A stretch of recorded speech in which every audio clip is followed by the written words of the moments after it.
네, 여러분 다시 돌아왔습니다. 예, 우리 심포지엄의 꽃은 이제 토론입니다. 그래서 오늘 제가 되게 기분이 아까 저게 좋다고 말씀드렸는 게 진짜 이 강연자들은 시간에 쫄리거든요.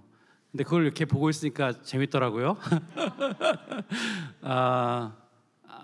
이제 하실 말씀이 많은데 핵심적으로 오늘 한 20분, 25분 정도 말씀해 주셨고요. 그걸 바탕으로 해서 우리가 토론을 진행하려고 합니다. 토론은 패널 토론하면 보통은 이렇게 뭐 응답을 제가 질문을 만들어서 드리고 뭐 한 분 이렇게 돌아가면서 대답하시고 그리고 시간이 되면 또 청중들한테 세션을 드리고 이렇게 하는데 저희 그렇게 하지 않고 진짜 맥락 의존적으로 한번 해보겠습니다. 그래서 챗GPT스럽게 질문 던지고 대답하시는 거 꼬리에 꼬리를 물고 그리고 여러분들이 또 이 질문에 대해 대답하시는 걸 들으시고 조금 더 질문하고 싶다 그러면 손을 드세요 그냥.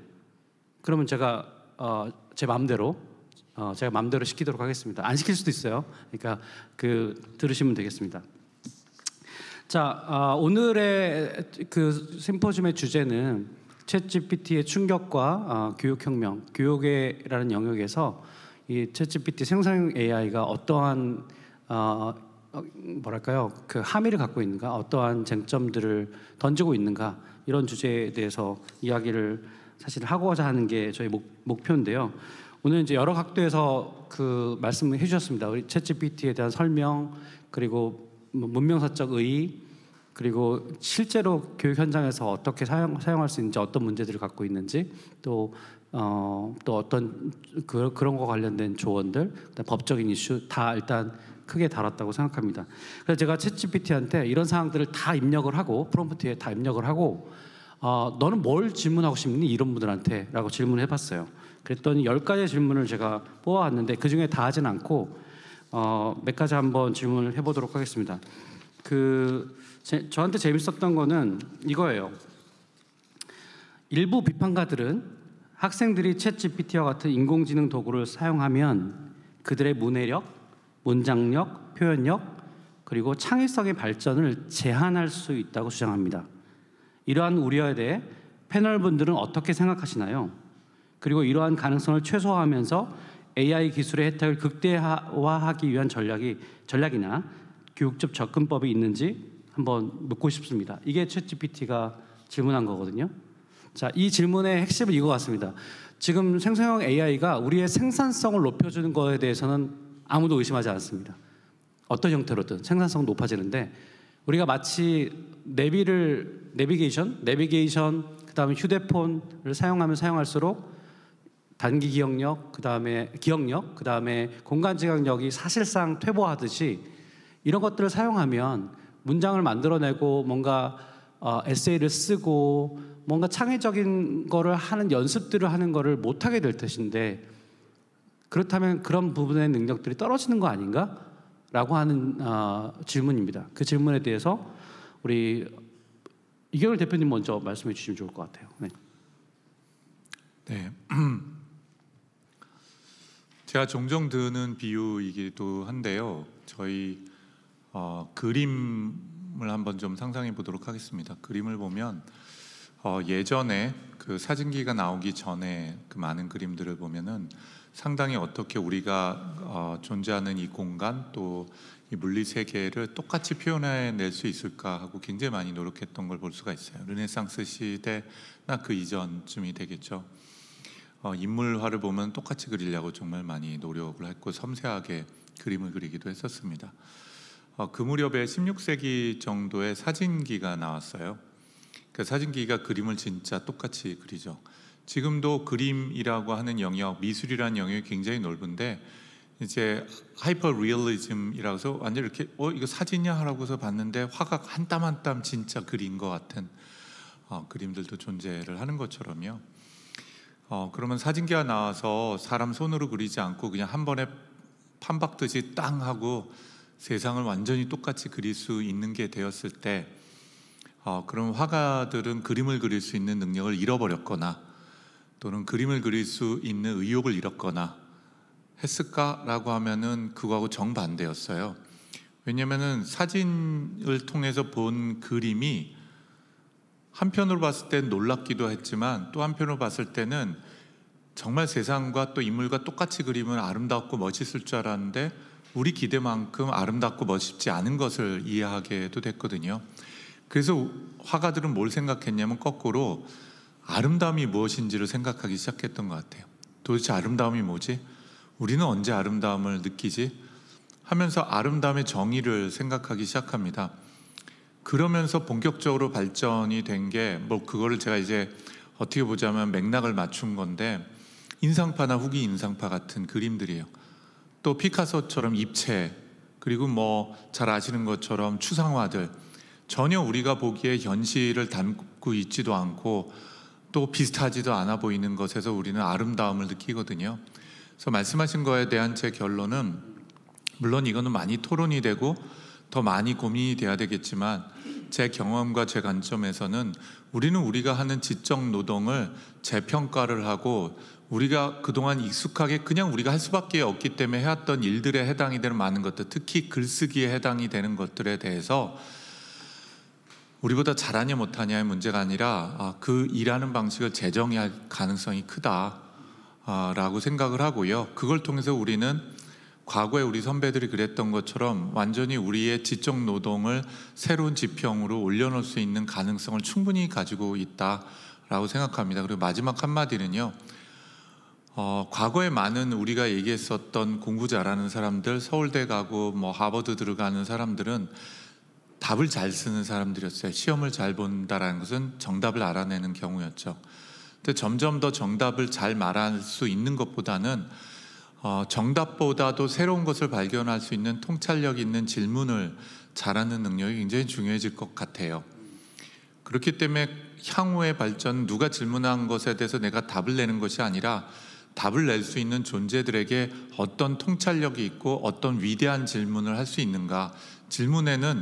위대한 질문에는 내용과 통찰 없이는 위대한 질문에 대한 답이 나올 수가 없으니까요. 그렇기 때문에 글에 대한 모든 것들도 아마 그런 관점으로 변화되지 않을까 싶은 생각이 듭니다. 혹시 감사합니다. 근데 혹시 다른 의견 있으실까요? 다른 의견은 아니고 플러스 좀 하고 싶은 내용은 일단 기본적으로 우리 이경일 대표님 얘기하신 내용에 거의 다 동의하고 여기 뭐 사례가 너무 많아서요. EDM 같은 것도 그렇고, 그러니까 저는 동의하지 않습니다. 이따 말씀드릴게요. 하여튼 뭐 나와 있는 사례들이 너무 많아서 그런 부분들에 대한 것들은 추가로 말씀드릴 필요는 없을 것 같고, 다만 이제 제가 좀 이야기하고 싶은 건 뭐냐면은 이것도 역시 역사에서 볼 수 있는 종류인데. 육체 노동이 사라지는 어떤 형태가 됐을 때 사람들이 가장 많이 걱정한 것 중에 하나가 이제 이를 대체하거나 뭐 이런 부분들도 있지만 조금 멀리 봤었던 사람들 중에서는 이제 육체 노동을 할 필요 없고 몸을 잘 안 움직여도 되면 운동 능력이 퇴화할 수 있잖아요. 그래서 근력 운동도 안 하고 아무것도 안 하는 상황이 되면 어떻게 되냐면 이제 영화 원리 보면 나중에 인간의 미래라고 나오는 이렇게 뚱뚱해져 가지고 팔다리도 짧고 이제 그런 인류가 나오잖아요.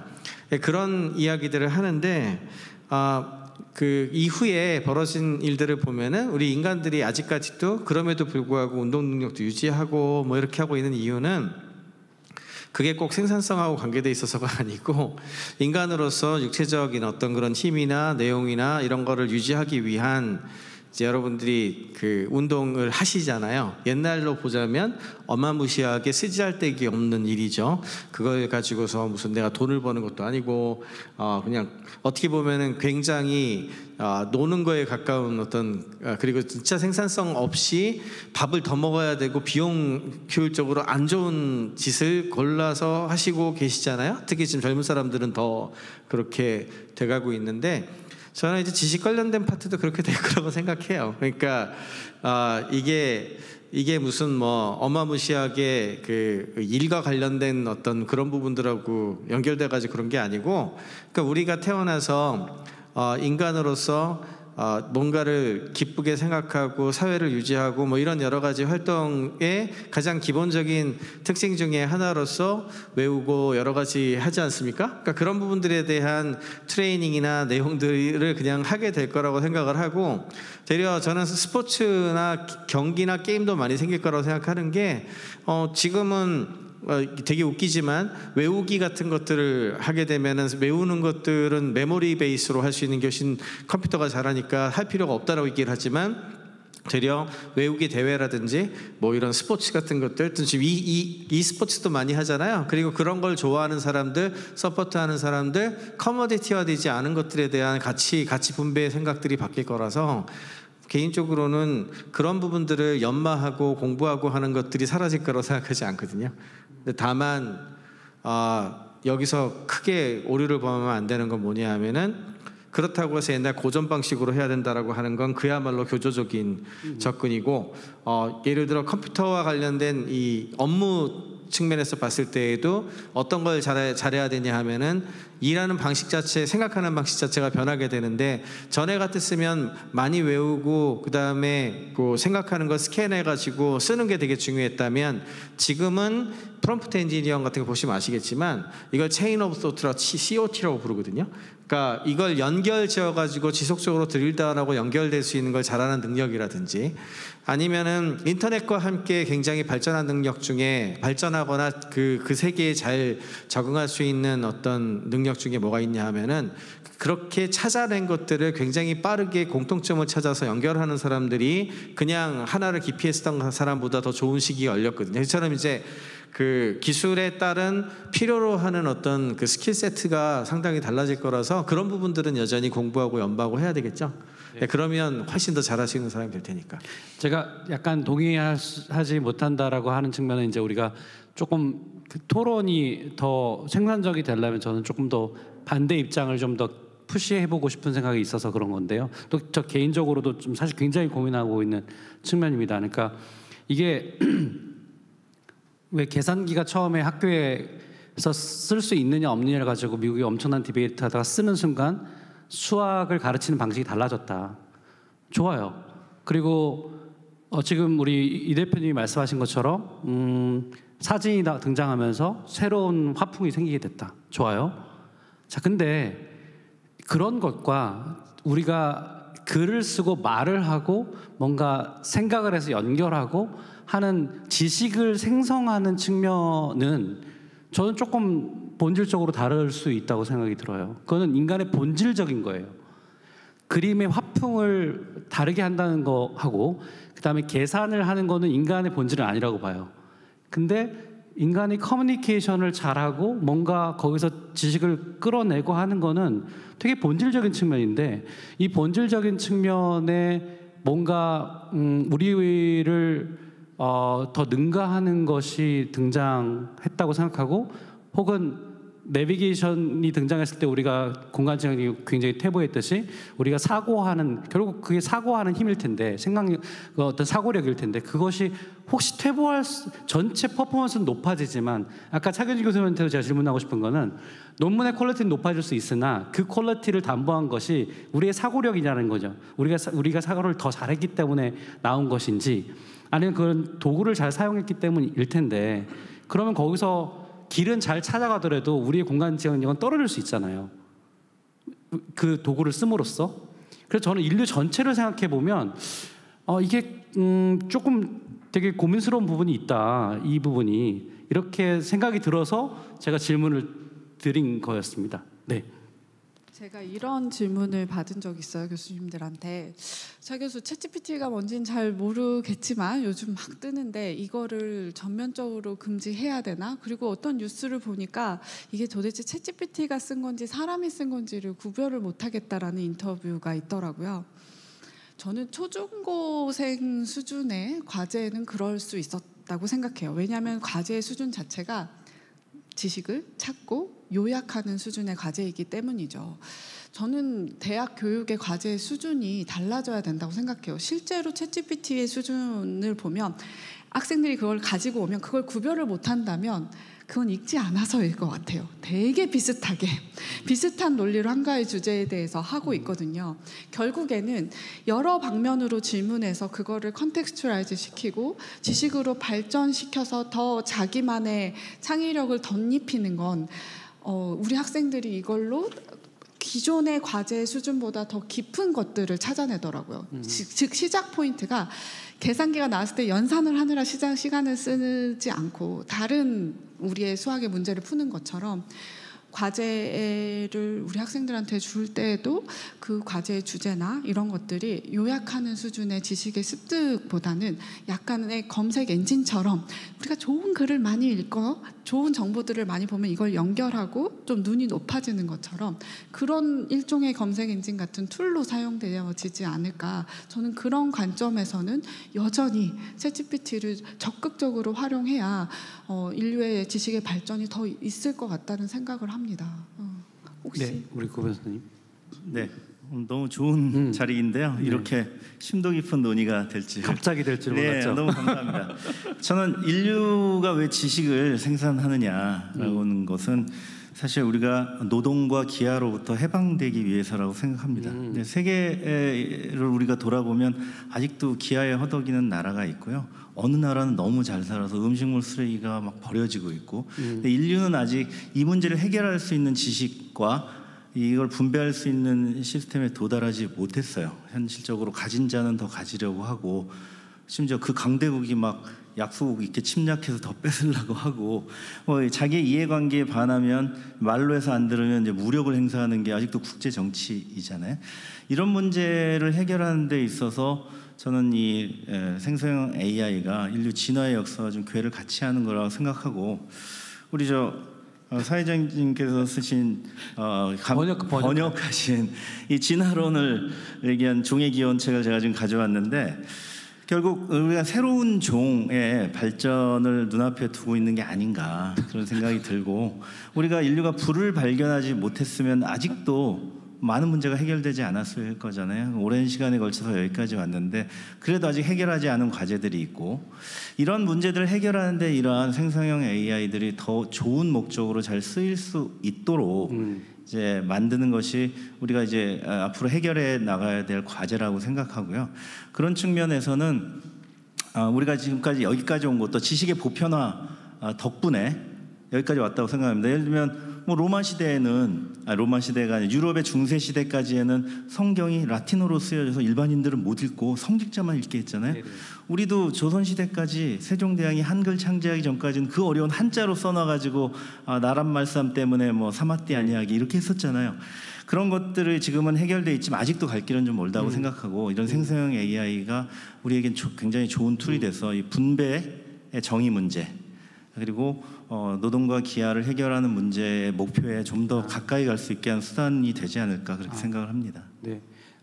지금 저희 일단은 PPL은 아니고요. 네. 네. 제가 이렇게 대답을 들었어요. 뭐냐면 저는 GPT를 생성형 AI를 사용하면 우리의 사고력이 퇴보할 수 있냐?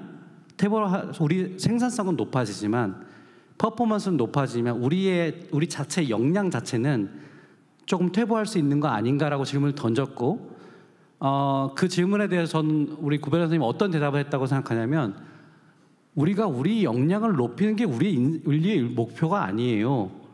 우리는 더 행복하게 우리 다 같이 잘 살고자 하는 건데, 우리가 사고력이 퇴보했다고 그게 중요한 게 아니다. 예를 들면 우리가 저쪽에 복잡한 길을 가는 게 목표인데 그걸 내비를 써서 가든, 아니면 우리가 공간지각력을 엄청 발휘해가지고 지도를 막 독박을 해서 가든, 그건 중요한 게 아니다. 네, 저 추가 좀 말씀을 드리면, 이거는 어떤 면에서는 장 교수님하고 이 비슷한 논의를 옛날에도 많이 한 것 같은데 뭐 또 들으셔도 될 것 같아가지고 두 가지 얘기를 하고 싶은데, 하나는 케빈 켈리의 테크늄 개념에 대한 얘기. 그 뭐냐면은 지금 아까 구태현 박사님 그 얘기한 거랑 되게 비슷한 내용인데요. 어차피 지금 여러분들도 그냥 인간으로 독립적으로 살아오고 계지 않으세요. 휴대폰 없이 어떻게 사십니까? 살 수 없잖아요. 이미 두 개가 하나의 개를 생태계를 이루고 한 종처럼 움직이고 있으니까 기술과 여러분들이 이미 독립적이지 않아요. 이미 인디펜던트하고 디펜던시가 있고요. 여러분들은 기술과 함께 살아가시는 종이에요. 이미 뉴종은 탄생한 상황인데 좀 더 타이틀리 커플드냐 루슬리 커플드냐 그 차이고요. 일단 1번. 두 번째는 인지적인 부분에 대해서도 이거는 이제 소크라테스하고 플라톤의 파이드로스 얘기가 또 나오죠. 이렇게 되면 이게 수천 년 된 이야기이기 때문에 플라톤이 사실은 소크라테스한테 이제 그 비판을 받았던 가장 큰 이유 중에 하나가 이제 불러다가 얘기를 하죠. 둘 다 위대한 철학자였지만 소크라테스가 너희 이제 책이나 글로 남기는 것을 금지하잖아요. 왜냐하면 논쟁력이라든지 기억력이라든지 이런 게 퇴보한다. 그러니까 대봐야 그딴 짓 하지 말아라. 뭐 이랬었는데 플라톤이 이제 스승님이 그러시니 계속 그렇게 얘기는 했지만 결국엔 스승님 돌아가시고 나서 그 이야기를 글로 쓰고 남기고 해서 인류 철학 관련된 위대한 족적을 남기고 그 이후로 우리의 지식들이 쌓이고 거기에서 거인의 어깨 위에서 올라탈 수 있는 계기들이 만들어지게 됐잖아요. 근데 그런 부분들이 사실은 그냥 기술과 우리를 자꾸 이렇게 떼내려고 하는 생각에서부터 나오는 사고라고 생각해요. 물론 이제 그럼에도 불구하고 우리가 기본적으로 뭔가를 시작할 수 있는 건덕지는 있어야 되니까 가장 기본적인 글쓰기라든지 이런 건 필요하겠죠. 그러다 보니까 아마도 교육에서 엄청난 변화가 있긴 해야 될 거예요. 예를 들어서 딸내미가 다니는 학교가 굉장히 유명한 애니메이션 스쿨인데 미국에 있는데 거기에 제 최근 얘기를 들어보니까 진짜 러다이트 운동이 있대요. 그래서 러다이트 운동이 왜 생기니? 그랬더니 가장 크게 반발하고 큰일 나게 이렇게 하고 있는 애들이 일러스트레이션 하는 학과 애들하고 캐릭터 애니메이션 쪽에 이 작업했던 친구들이 굉장히 많이 들고 일어나고 있다 그러는데 왜냐하면 일러스트레이션이나 이제 그 캐릭터 애니메이션 작업 같은 경우에 상당수는 디렉팅 작업보다는 상당 부분 단순 작업에 가까운 것들이 되게 많고 그림 그리는 일러스트레이션 같은 경우에는 컨셉이라든지 이런 것들을 전달을 하고 그거에 대한 것들을 이제 좀 그려내는 종류의 작업이었잖아요.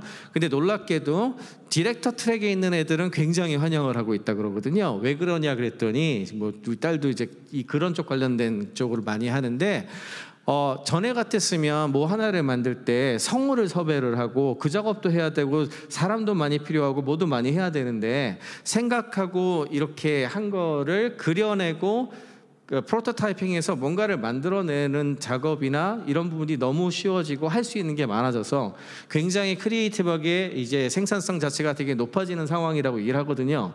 그러니까 어떤 곳은 어떤 쪽에 있는 사람들이 이런 기술하고 접목돼 가지고 더 잘 될 수 있는가가 바뀌는 거고 그렇게 된다면은 우리가 가르쳐야 되는 부분들이나 이런 것들도 기본 일어서고 움직이고 걷고 이런 능력 자체가 없어지면 안 되겠지. 그건 기본으로 해야 되죠. 그렇지만 지금 대학 교육에서 이야기하고 있는 여러 가지 부분들은 완전히 쌍글이 바뀔 수도 있지 않을까 저는 그렇게 생각합니다. 그럼 제가 단도직입적으로 우리가 만약에 챗GPT를 너무나 모든 사람들이 잘 활용해서 이제 더 이상 글을 쓰지 않아요. 아무도 글을 쓰는 사람이 없어요. 우리가 글 쓸 수 있는 마지막 세대예요. 인류에서.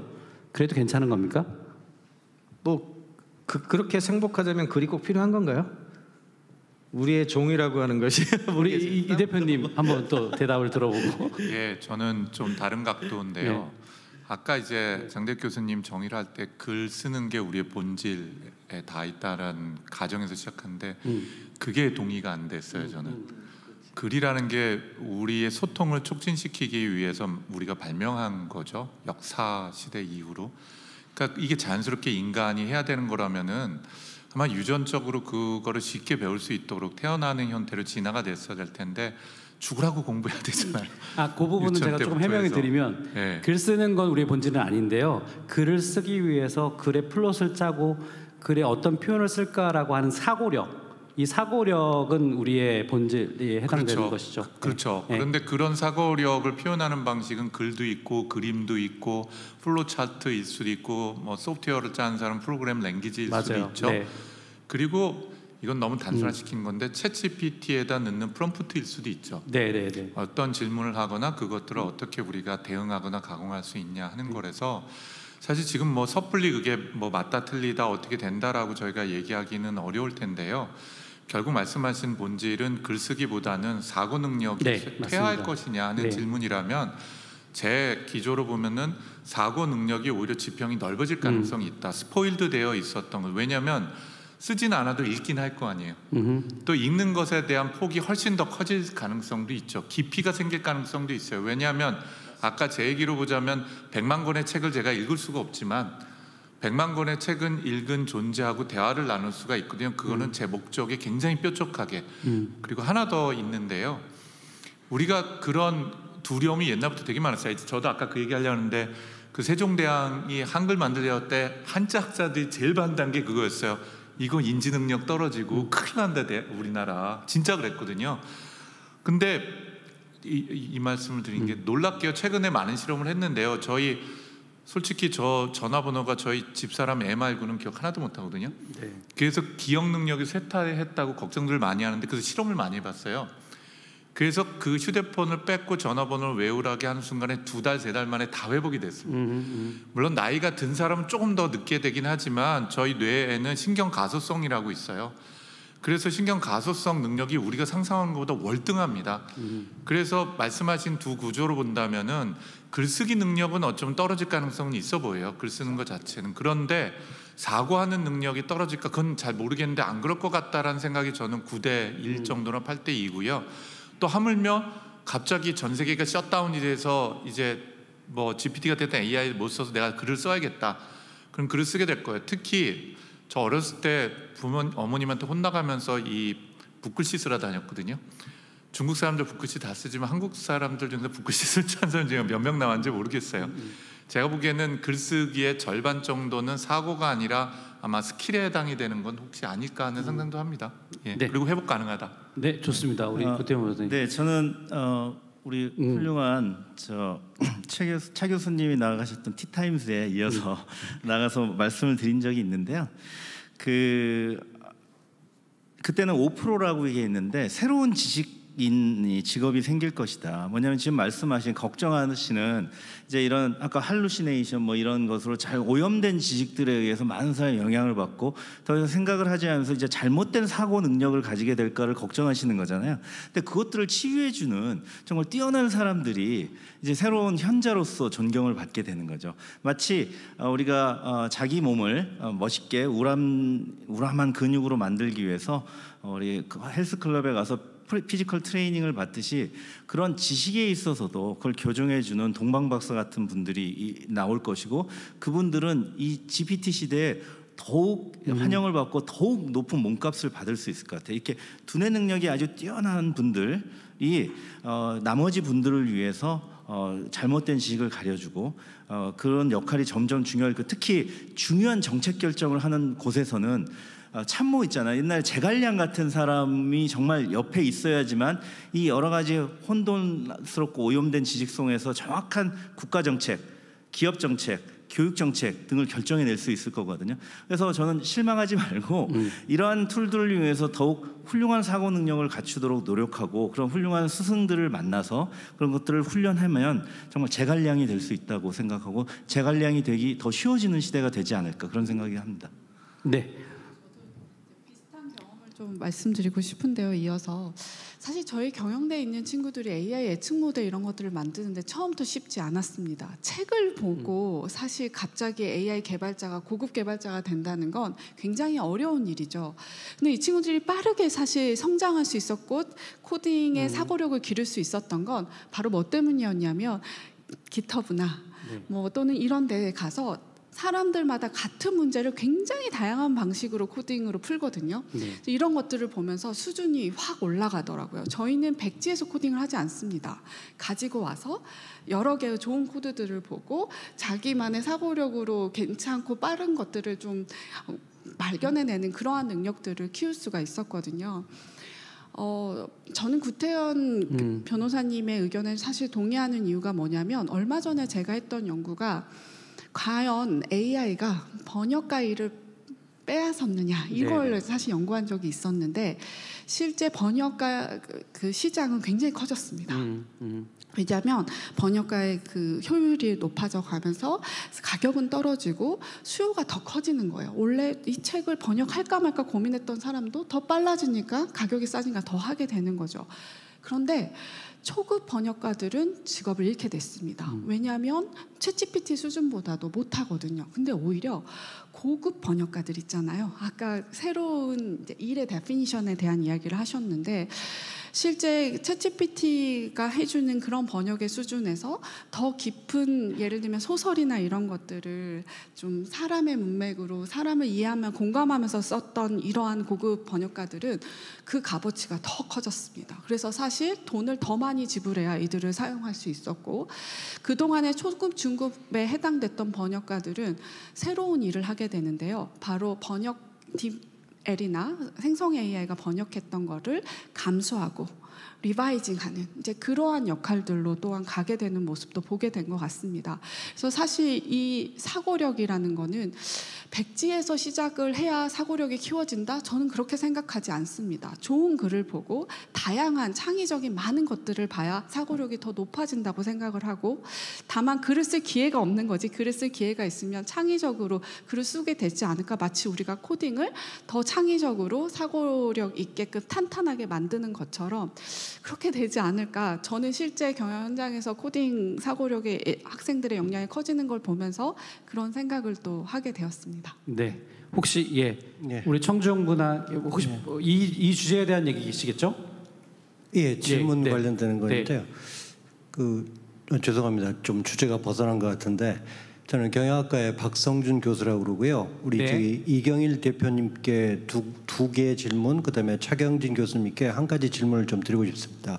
제일 궁금했던 게 이 챗GPT가 2021년 데이터까지로 묶여 있는데 왜 이걸 최근 데이터까지 리얼타임으로 넣어서 만들 수 없는 건지가 되게 궁금하고요. 두 번째, 구글에서 나온 Bard를 얘기를 할 때 이 오픈 AI의 챗GPT는 생각이 없이 질문에 대해서 답변을 늘어놓는다고 표현을 하면은 구글 바드는 생각을 가지고 답변을 정리하는 차이가 있다고 얘기하는 사람들이 있거든요. 그 논리는 잘 모르겠습니다만 왜 이렇게 나오는지 이거에 대한 답변을 좀 해주시면 좋겠고요.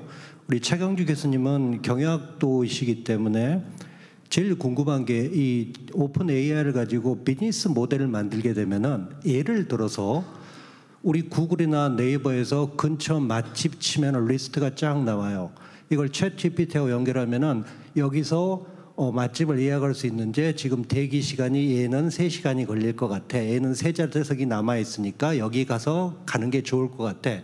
이런 식으로 비즈니스 모델링을 하려고 그러면은 똑같은 개념으로 리얼타임으로 전 세계 데이터가 계속 들어가 줘야지만이 소비자 입장에서는 편해질 텐데 미래에 그런 비즈니스 모델로 모델링이 될 수 있을 건지 거기에 대해서 조금 답변해 주시면 감사하겠습니다. 세 가지 질문까지는 받을 생각이 없었습니다만 간단하게 대답을 해주시죠. 네.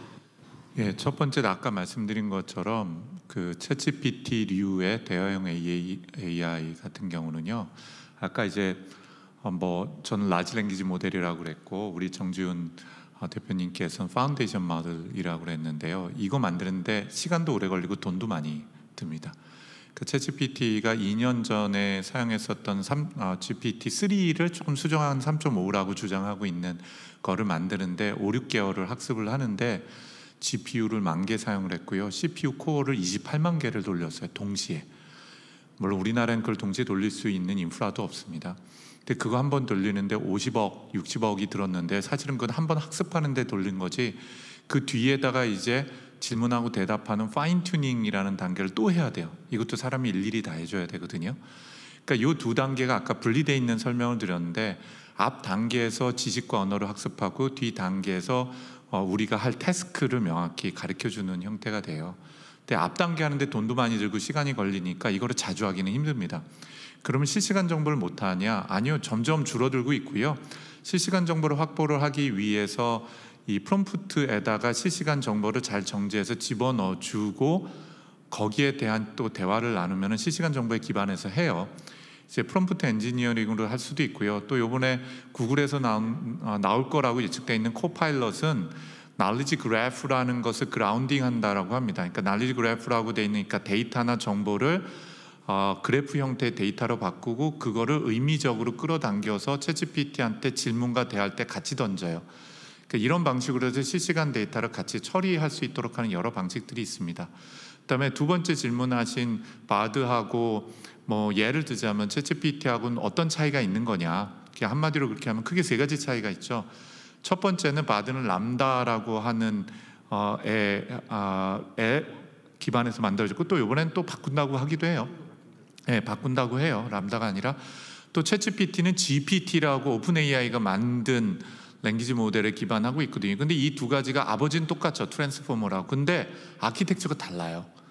아키텍처가 다릅니다. 그러니까 특성이 다르게 나오는 것 같아요. 그 다음에 두 번째는 뭐냐면 가리킨 데이터들이 당연히 다르겠죠. 회사가 다르니까.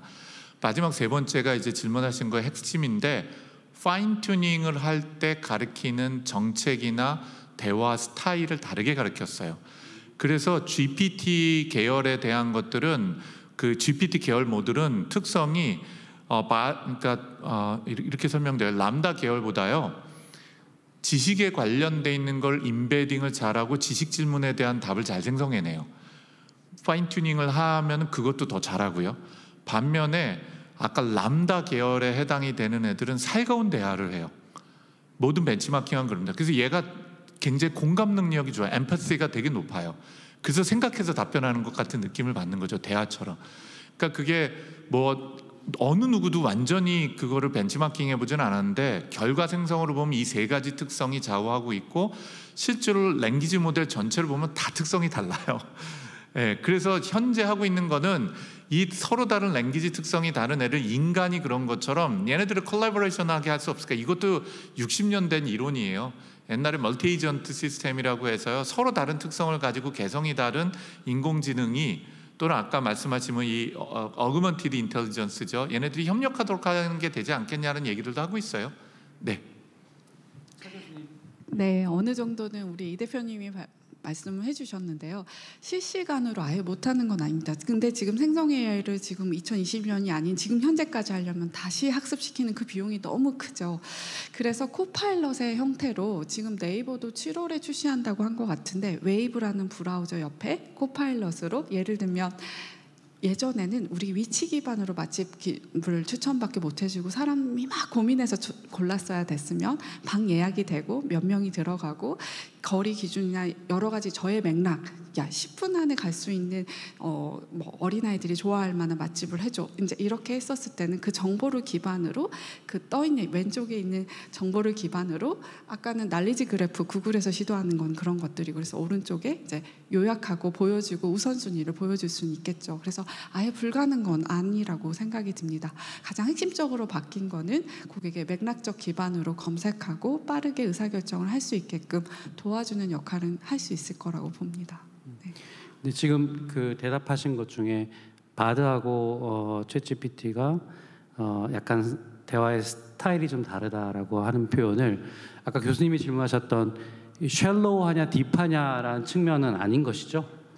다른 거. 네. 근데 그거는 이제 뭐 자기들이 얼마나 우수한가를 보여주려고 하는 약간 프로파간다 비슷한 거라고도 할 수 있을까요? 네.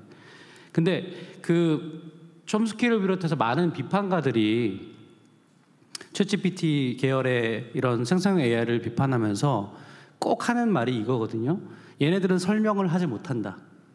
프리딕션까지는 하지만 딥하지 못하다. 한마디로 딥하지 못하다. 두 번째로는 얘네들은 너무나 큰 데이터를 가지고 학습을 해서 이 정도 내는데 우리는 스몰 데이터를 가지고 어마어마한 일을 하지 않냐. 인간의 지능과 이 생성 AI 지능은 다르다. 이렇게 얘기하는데 저는 하나도 받아들일 수가 없겠는데 그 질문에 대해서는 어떻게 생각하시는지? 네, 그 부분은 계속 나오는 이슈고 그 다음에 이쪽 관련된 연구하시는 분들 중에서 뭐 첨스키 교수님도 있지만 또 브레인 인스파이어드 러닝 쪽 하시는 분들 중에서 게리 마커스라든지 이런 사람들도 굉장히 열심히 주장하는 종류 중에 하나고 AI 쪽에서도 맥스 태그마크 교수님 같은 분들 이런 분들이 이쪽 부분을 되게 많이 하시는데 이게 뭐냐 하면은 지금 현재는 엄청나게 때려 넣어가지고 확률적으로 처리를 하는 방식을 쓰고 있잖아요.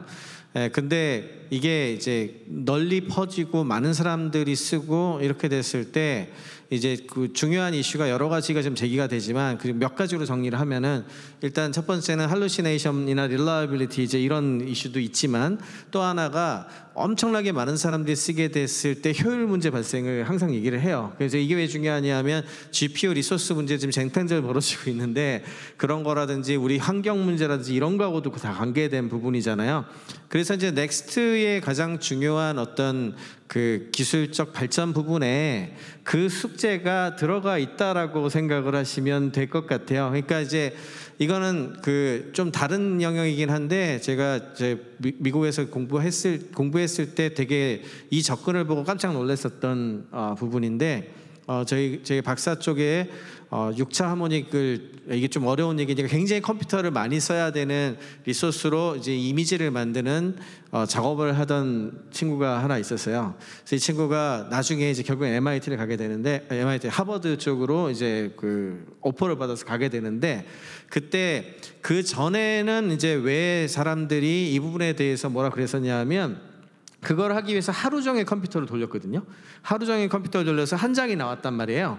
그러니까 이렇게 되는 게 무슨 그 효율성이 있으며 그다음에 비용은 너무 많이 드는데 이게 어떻게 되냐 이제 이렇게 생각을 했었는데 하버드에서 이 친구 데려갈 때 뭐라고 그러고 갔냐 하면은 이게 결국에는 5년에서 10년 뒤 정도의 효율부터 시작해서 비용 문제 이런 부분이 대부분 이와 관련된 부분들이 잡힐 거기 때문에 기본에 해당하는 것들이 나오고 난 뒤에 갈 수 있는 길의 어떤 트랙으로 보는 거거든요. 그래서 아까 첨스키 교수님 격정이 틀린 얘기는 아니에요. 그리고 그런 비판 자체도 충분히 받아들여서 생각할 부분들이 되게 많은데 아까 전에 이제 널리지 그래프 기반 접근은 왜 하냐면 그렇게 가야 커즈 앤 이펙트가 나타나게 돼 있고 릴라이빌리티가 올라가는 문제도 있지만 지금 말씀하신 그런 그 우리 인간이 생각하는 것 같은 효율과 관련된 파트도 상당 부분 잡을 수 있고 이제 이런 것들이 계속 문제다라고 하는 것을 극복하기 위한 기술들이 계속 나올 수밖에 없고 그런 과정 속에서 결국에는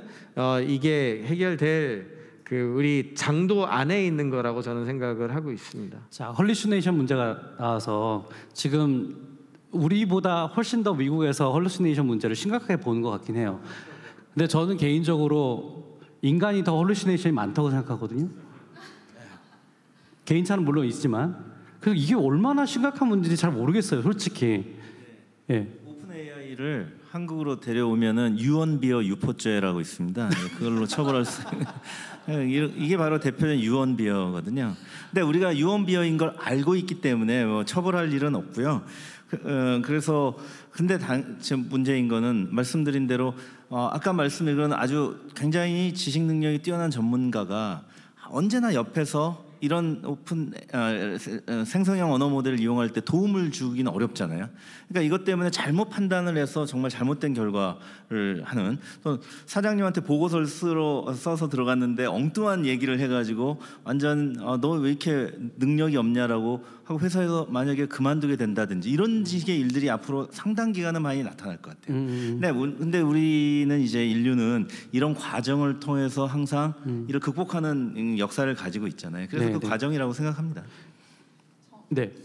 저 같은 경우는 사실 할루시네이션의 문제보다 익스플레이너빌리티가 더 중요하다는 생각을 하고 있어요.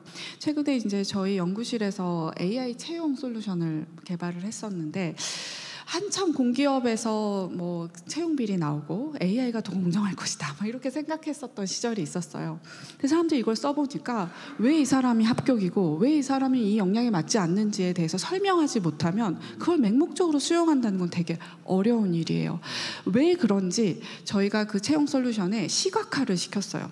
바로 이 부분 때문에 이거하고 맞지 않다 그랬더니 AI와 사람이 어그멘티드로 결정을 더 의사결정의 품질이 높아질 수 있었거든요. 왜냐하면 사람은 채용 심사를 할 때 특히 서류 심사 때 한 명의 채용자를 심사하는데 1분도 안 써요. 제대로 잘 읽지 않고 빠르게 10,000명 넘게를 막 심사해야 되는 그런 불공정성이 있었는데 그걸 AI explainability랑 같이 해서 되게 효과적인 의사결정으로 갈 수 있었거든요. 저는 생성 AI도 이런 식으로 아까 그 삼성의 전략을 설명할 때도 왜 그렇게 생각하는지 왜 이 돈이 들 거라고 뭐라고 생각하는지 이걸 익스플레이너빌리티를 높이는 방향으로 다시 뭐 프롬프트 제작이나 아니면 좋은 질문들을 통해서 이런 것들이 보완되지 않으면 사람들이 맹목적으로 이 의견을 믿고 진짜겠지 또는 마음속으로 할루시네이션이면 유언비어면 어떡하지 이렇게 생각하면서 쓸 수는 없을 것 같고 네 말씀하세요. 아니요, BM이 하나 나오는 것 같아요. 지금 말씀 들어보니까 실시간으로 그런 뛰어난 사람들이 바로 그런 니즈가 있는 곳에서 자기 지적 능력을 제공하고 그 문제를 지금 설명해주고 설명해주고 비싼 비용을 받으면 되잖아요. 네, 말씀 계세요. 네. 저도 그 같은 주제인데 좀 다른 관점으로 사회적 합의 관점으로 좀 말씀을 드릴게요. 할루시네이션에 대해서 우리가 민감하게 생각하는 거는 통제 가능하지 않은 부분이 있는 것 같아요. 예측되지가 않으니까 사람이 거짓말을 해도 물론 의도적이지 않거나 자기가 무지한 상태에서 그러니까 이해를 하지 못하는 상태에서 유언비어를 전달하거나 할 수도 있죠. 근데 근본적으로 대부분은 우리가 얘기 나누는 글이나 말에 관련된 것들이 내가 그거를 진실로 그렇게 믿는지 아닌지 팩트에 기반한지를 비교적 높은 수준으로 우리가 통제 가능한데 아닌 부분도 있지만 지금 이거는 그렇지 못하기 때문이고 또 그거에 대해서 그래서 아까 explainable AI 관련 XAI 관련된 관심도 더 높아지는 것 같아요. 저희 회사도 마찬가지고요. 근데 제가 사회적인 얘기를 하나만 좀 빨리 마무리하겠습니다. 아까 이제 예전 레드 플래그 액트라고 하는 게 있었어요. 그 자동차가 나왔을 때 자동차가 사람들이 너무 겁을 먹어하고 그게 여러 산업이나 고용의 문제를 일으키니까 빨간 깃발을 들고 가면은 그 사람 뒤를 자동차가 쫓아가게 했습니다. 영국에서 한 8년 정도 동안에 진행이 됐었는데요. 지금 혹시 아세요? 전 세계에서 단일한 무기나 도구로 인간을 가장 많이 살해하는 기계가 뭔지? 자동차예요. 1년에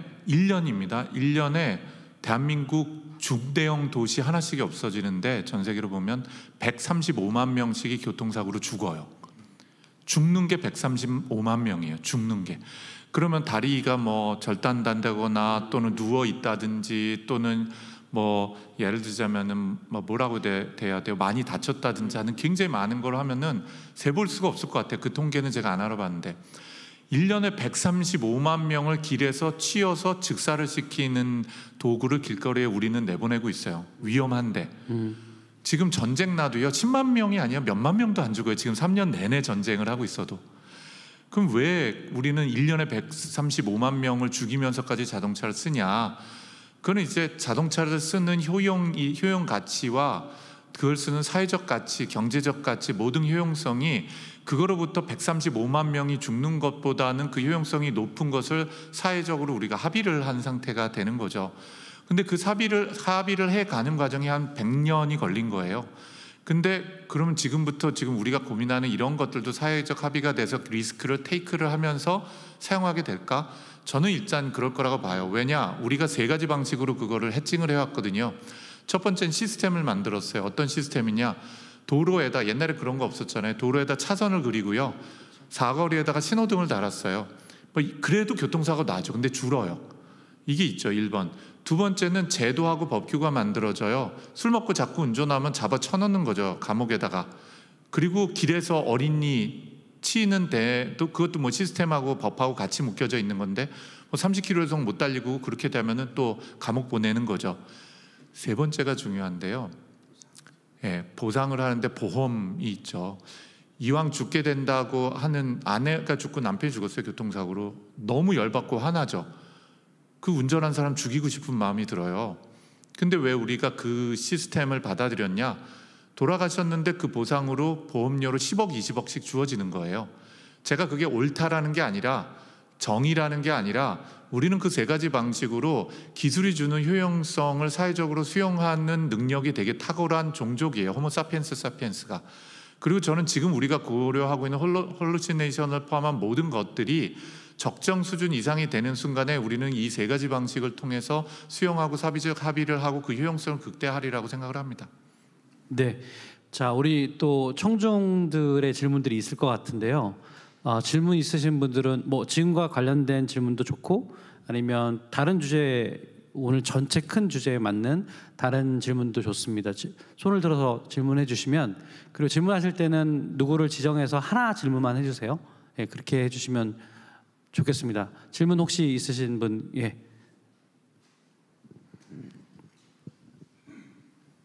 네, 안녕하세요. GCS 2기 박상언이라고 합니다. 짧은 시간 내에 집약적인 정보들을 너무나 잘 전달해 주셔서 감사하다는 말씀 먼저 드리고 싶습니다. 모든 분들께요. 그중에 그 차경진 교수님께 질문을 드리고 싶은데요. 확실히 이커머스 시장에서 검색 엔진이 곧 대체될 것 같습니다. 일단 그 시기와 그리고 대체되고 나서 대형 플랫폼들은 어떤 것을 특화할지, 그리고 저희 같은 학생들이 만약에 커머스로 사업을 하게 될 때 저는 검색 엔진이 대체되는 그 시대에서 버티컬 플랫폼으로 데이터 수집에 집중을 해야 될 거라고 생각이 드는데, 저희 같은 스타트업들이 커머스로 접근할 때 어떤 것을 특화해야 될지 여쭤보고 싶습니다. 그 시기를 제가 예측을 한다면 정말 빨리 대체될 것 같습니다. 빠르게 출시가 될 것 같고요. 지금 속도전인 것 같습니다. 뭐 엄청난 걸 준비해서 출시해야지라기보다는 사실 검색을 고객 관점으로 맥락적 기반으로 검색하게 하는 거는 얼마든지 지금 당장 시작할 수 있고요. 이미 또 많은 서비스들이 출시되고 있는 것 같습니다. 한번 살펴보시면 좋을 것 같고요. 근데 문제는 뭐냐면 이렇게 창업하시는 여기 계시는 분들 같은 경우에는 기존의 데이터가 많이 없는 거예요. 그래서 이걸 어떻게 해결해야 되나. 아까 저 같은 경우도 그 스마트 TV 그 추천 문구 할 때도 더현대랑은 다르게 기존의 광고 문구 자체가 없어요. 그걸 가지고 LG라는 이야기를 해당 기업의 스타일로 그렇게 광고 문구를 내뱉게 하는 게 쉽지가 않거든요. 그러면 어떻게 해야 되나? 그래서 저희가 오늘 회의한 건 뭐냐면, 우리가 기획팀하고 컨텐츠 기획팀하고 같이 한번 앉아가지고 스몰 데이터라도 몇 개를 만들어 보자. 그래서 예를 들면 100개, 200개라도 문구를 만들고 이 문구를 가지고 생성 AI한테 비슷한 문구들을 많이 만들게 한 다음에 검증을 하기로 했습니다. 이게 이 기업의 스타일인지 아닌지 이런 식으로 퀄리티 컨트롤을 좀 해서 얘를 학습시켜서 빠르게 우리가 이거를 도입해 보도록. 사실 기존의 대기업들이 가장 못하는 것들이 뭐냐면 무서워서 빨리 뭔가를 시도해보고 개선하고 이런 애자일한 프로세스를 많이 안 가지고 있는데, 사실 스타트업 분들한테 더 기회가 있습니다. 왜냐하면 그 많은 의사결정의 구조를 거치지 않아도 빠르게 여기 구 변호사님의 자문을 얻어서 빠르게 도입하고 개선하고 이런 것들을 애자일하게 시도해 볼 수 있는 얼마든지의 구조를 가지고 있기 때문에 저는 빨라야 될 것 같습니다. 결코 먼 미래의 이야기가 아닐 것 같습니다. 네. 네, 그 일단 우리 시간이 대답됐죠? 그 10분 정도 남았거든요. 우리가 조금 딜레이돼서 끝나는 시간은 정확하게 맞추도록 하겠습니다. 10분 남았는데 맨 마지막에 우리 연사분들한테 1분씩 이 챗GPT와 교육혁명에 대해서 일종의 클로징 멘트들을 하실 수 있도록 드릴 거예요. 그 사이에 질문 한두 개 정도 더 받을 수 있을 것 같습니다. 그래서 그 연사분들은 그런 클로징 멘트를 준비해 주시고, 여기 있는 학생분들 또 여기 청중분들 중에서 또 질문하실 분 있으면 손 들어서 주시면 제가 이렇게 지금 세 사람 다 하나씩 질문하시고 대답하도록 하겠습니다. 네. 네, 안녕하세요. GCS 2기 김민재입니다. 저는 구태원 변호사님께 질문을 드리고 싶은데요. 먼저 관련 법률 관련해서 좀 재미있게 잘 풀어서 설명해 주신 것 같아서 정말 재미있게 잘 들었습니다. 제가 궁금한 점은 일단 관련 법률 개정 혹은 제정에 대한 부분인데요. 그 대한민국 헌법 제22조 2항에 따르면 저작자, 과학기술자, 예술가 등에 대한 권리를 국가에서 법령으로 제정해서 보호한다고 되어 있습니다.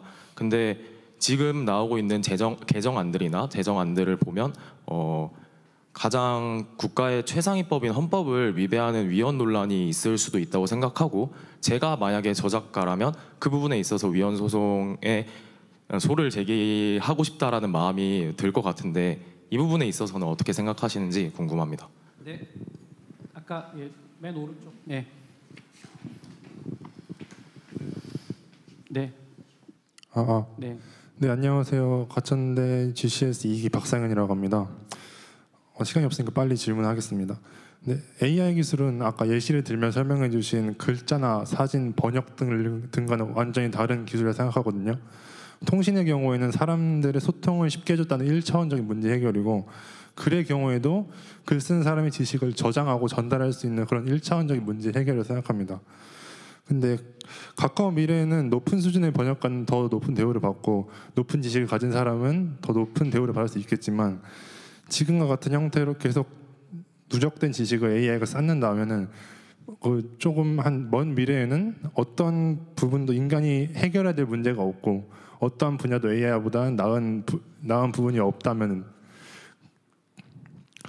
이런 기술의 발전을 저희가 미래 세대한테 좀 넘기는 게 아닌가 하는 생각이 들었거든요. 네. 이 부분에 대해서 어떻게 생각하시는지 궁금합니다. 이 질문은 우리 정지훈 박사님이 대답을 좀 해주시고요. 네, 마지막 질문 받겠습니다. 네, 저는 금융수학과 재학 중인 김희상이라고 하고요. 이경일 대표님한테 여쭤보고 싶은 게 있는데요. 라지 랭귀지 모델이라고 할 때 과연 얼마나 커야지 라지 랭귀지 모델이라고 할 수 있는지, 그리고 그런 데이터들을 저작권 문제가 있을 텐데 과연 어떻게 처리하고 있는지 솔트룩스 입장에서 한번 듣고 싶습니다. 네, 그럼 우리 구태현 변호사님부터 대답해 주시죠. 네, 저작권을 보호하는 목적이 이제 헌법에서부터 유래된 거 잘 설명해 주셨고요. 그 소송 내실 땐 꼭 입금을 먼저 해주세요. 네. 입금순입니다. 입금순. 제 농담이었고요. 아주 좋은 질문입니다. 근데 여러분 지금 여기 오신 학생 또는 교수님들 음악 스트리밍 서비스 다 쓰고 계시죠? 한 달에 얼마 내세요? 다운로드 없이는 한 7,000원 정도? 7, 8,000원이죠? 7, 8,000원으로 2천만 명 있으면 얼마가 되죠? 그래서 음악 저작권 협회라는 곳에서 그 사용료 중에 이제 스트리밍하는 플랫폼으로부터 그 저작료만큼을 한국저작권위원회가 정해준 요율이 있어요. 그걸 받아서 이제 작가들에게 나눠주기 때문에 많이 스트리밍 되면은 많이 받죠. 그래서 윤종신 씨가 매달 월간 윤종신을 내는 이유가, 그리고 여기 혹시 작곡 능력을 가지고 계신 분은 자녀들에게 저작권을 물려주시면 됩니다. 왜냐하면은 사후 70년이고요. 개인 저작권은. 그다음에 업무상 법인이 한 거는 공표 후 70년이거든요. 미키마우스가 나이를 먹어감에 따라 이게 더 늘어날 수 있어요. 그것 때문에 지금까지 늘어왔거든요. 왜냐하면 미키마우스는 아직도 저작권이 유효해요. 근데 결국 뭐냐면 분배 모델이 잘 확립돼 있으면 저작물을 많이 쓰게 하는 게 작가들한테 유리하죠. 못 쓰게 하자는 게 아니라 저작권 많이 쓰게 할수록 유리하다는 건 이제 음악 저작료 분배 모델에서 이미 확립돼 있고, 유튜브도 보시면은 유튜브에서 작가는 저작권을 등록해둔 작가는 어떤 영상에서 자신의 음악이 활용되면 노티스가 오게 돼 있어요. 구글이 인공지능으로 식별을 해가지고 일단 그 작가가 사전에 내 저작물, 내 음악은 안 돼, 쓰는 거 안 돼라고 하면 그냥 차단돼 버려요. 그래서 유튜브에 무슨 영상 올리셨을 때 어느 날 차단된 거 보셨을 경험한 분들이 있고, 페이스북에서도 차단하잖아요. 근데 만약에 작가가 나는 오케이, 근데 광고료를 나눠줘 하면은 유튜브가 광고를 틀고 광고료를 작가랑 나눕니다. 이게 합리적인 분배 모델이 이미 기술적으로는 다 구현되고 있기 때문에 오픈AI를 이제 필두로, 챗GPT를 필두로 한 이런 생성형 AI도 저작물을 사용한 만큼 분배하는 모델이 곧 만들어질 거예요. 이거는 작가들에게 나쁜 게 아닙니다. 다만 작가들에게 그 선택권이 주어지기만 하면 되거든요. 그래서 지금 이제 소송이 들어가서 있는 여러 가지 거 중에, 예를 들어 달리에는 게티 이미지가 소송을 냈고요. 그다음에 챗GPT에는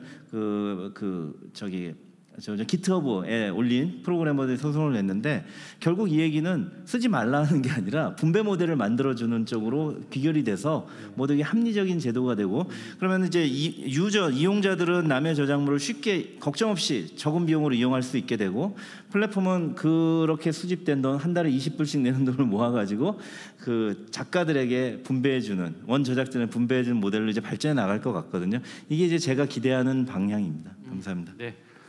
자, 우리 미래에 대한 우리 정지훈 교수님 답변은? 네. 아까 그 질문이 소위 얘기한 제너럴 인텔리전스에 대한 질문이에요. 그리고 이거는 굉장히 오래된 아젠다이기도 하고, 근데 얼마 전까지만 하더라도 그렇게 걱정들을 하고 있지는 않았어요. 왜냐하면 우리가 뭐 죽을 때까지 과연 될까 뭐 이런 생각들이 되게 많았기 때문에 그래서 큰 문제로 보지 않았던 거고 차경진 교수님이 얘기한 파트 같은 경우에는 지금 현 상태 중심으로 얘기를 하신 거고 넥스트에 대한 부분들은 아니잖아요. 근데 최근 발전상하고 지금 나타나고 있는 그 연결이라든지 이런 여러 가지 생각을 하면 지금 말씀하신 우려가 현실화될 가능성은 많이 있다고 봐요. 그러니까 그렇게 그런 능력까지도 갖추게 될 거라고 이제는 보고 있는 사람이 더 많이 늘었고 그렇기 때문에 그 이번에 그 6개월 유예하자는 얘기가 그냥 괜히 나온 건 아니고 진짜 대가들이 다 사인한 사람들 되게 많이 나온 게 되게 실리하다라고 얘기한 사람들도 많이 있지만 왜냐하면은 지켜질 수 없는 거니까. 근데 그럼에도 불구하고